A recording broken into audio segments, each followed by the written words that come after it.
pues ya todo lo dijo Flori, entonces ya me quedó muy poco que decir, y también las otras compañeras. Yo quiero referirme un poco, en principio, un poco a la reseña de la vivencia de las mujeres, ¿no? Luego se nos olvidan muchas cosas con todo el rollo mediático, ¿verdad? De las escuelas, de la televisión, de la prensa, y se nos van olvidando cosas, ¿no?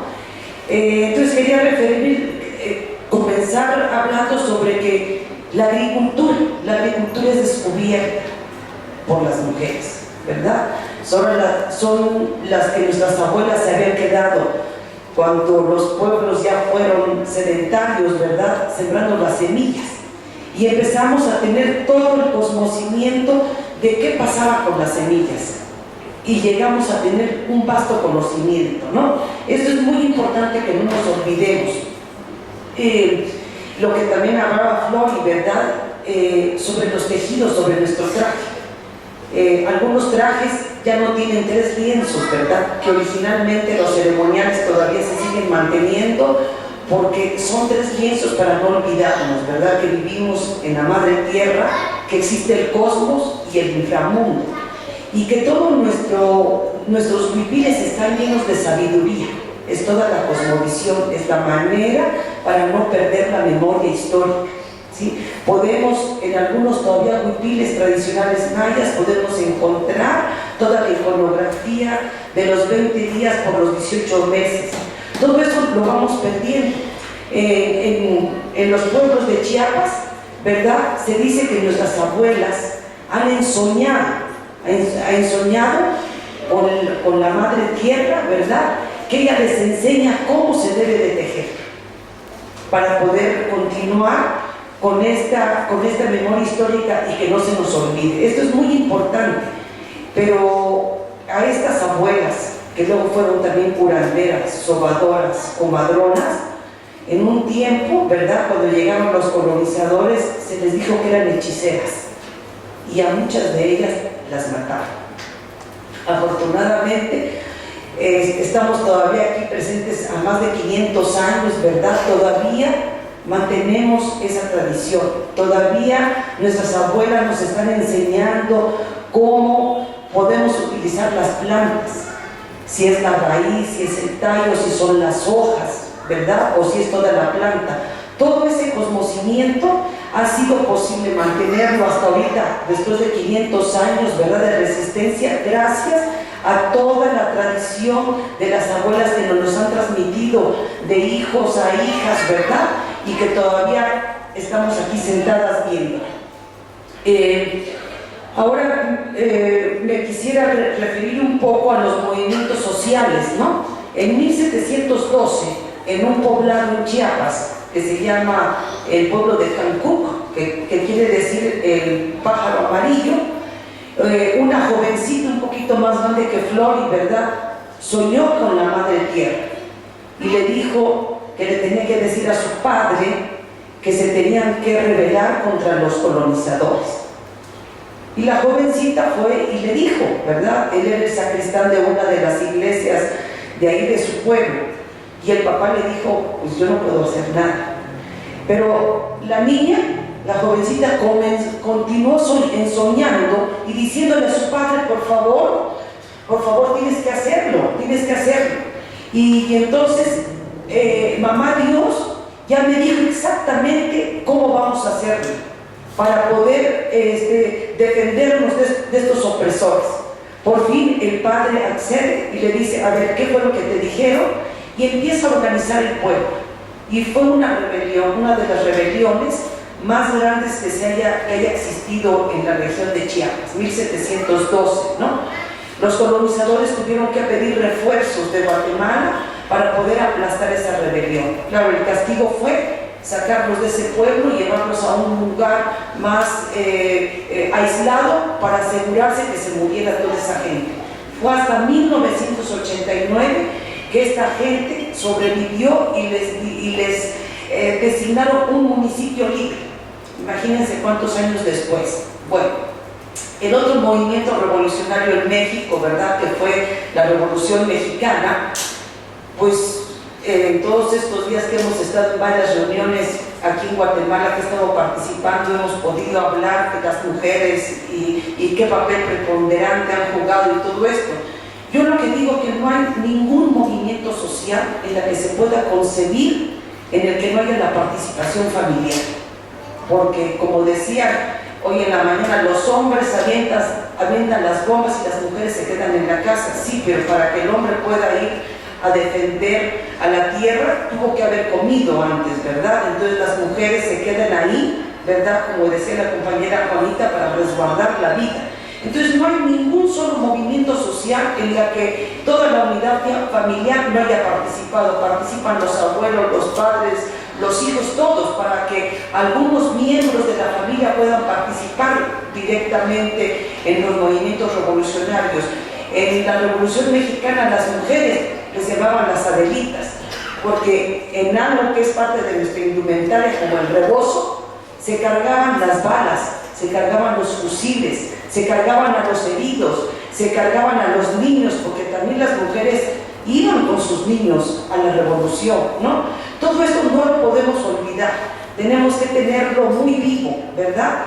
Y esto es para que no perdamos la memoria histórica, para que no pensemos que todo ha sido muy fácil en la vida, ¿verdad? O sea, toda la familia ha tenido que participar en todos los movimientos revolucionarios, ¿no? Quiero referirme a 3 ejemplos, ¿verdad? También de la participación de las mujeres.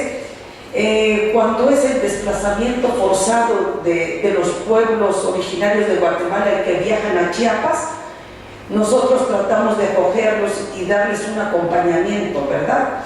Y entonces uno de los problemas que teníamos era la desnutrición, como ya han escuchado ustedes las cifras, ¿verdad? Que la mayoría de nuestros pueblos actualmente están desnutridos. Pues imagínense cómo llegaron sus familiares, ¿verdad?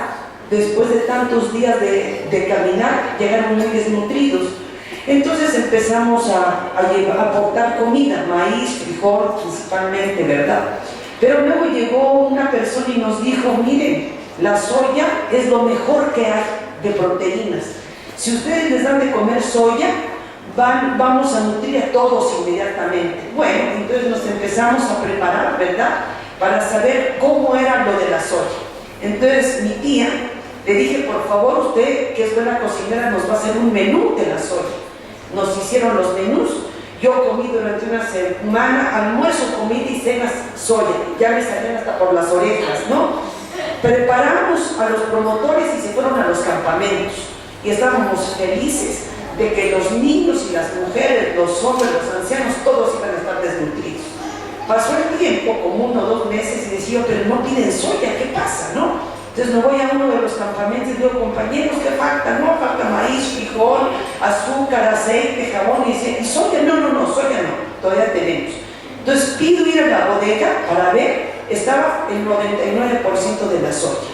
Entonces, claro, en ese momento me enojé muchísimo, no dije nada y me regresé. Y lo primero que le platico a mi mamá es, ¿usted se va a imaginar que les preparamos la soya, les enseñamos a cómo se debería de cocinar y el 99% de la soya está ahí? ¿Qué no quiere esta gente nutrirse? Y me dice mi mamá, ay hijita, tú no has aprendido nada en la vida. ¿Qué? Nosotros nos enseñaron nuestros abuelos que somos hombres de maíz, darles maíz y con eso es suficiente. Entonces yo tuve que regresar al campamento, reunirme y platicar y pedir disculpas, ¿verdad?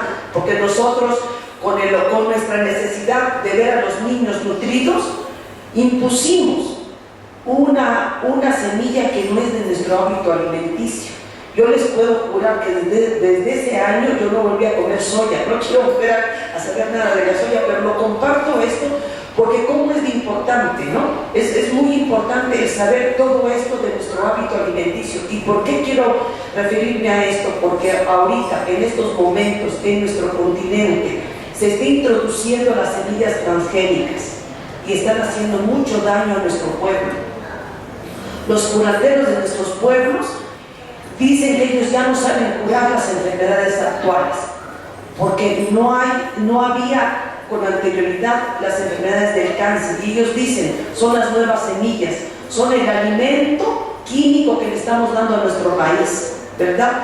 Entonces todo esto Es parte también de la responsabilidad de todas nuestras familias de poder conservar nuestras semillas nativas. Si nuestras abuelas han mantenido nuestras semillas nativas durante 500 años, tenemos que también tener esa responsabilidad, ¿verdad?, de poder cuidar nuestras semillas. Esto es muy importante. Los otros dos puntos que quiero referirme, ¿verdad?, es cómo las mujeres trabajadoras en el norte de México en el norte de México y sur de Estados Unidos han sido asesinadas. Son mujeres trabajadoras que han partido del sur y que se han ido a trabajar, pero no solo son mujeres mexicanas, son mujeres migrantes, las han asesinado, ¿verdad? Y esta es una situación muy grave.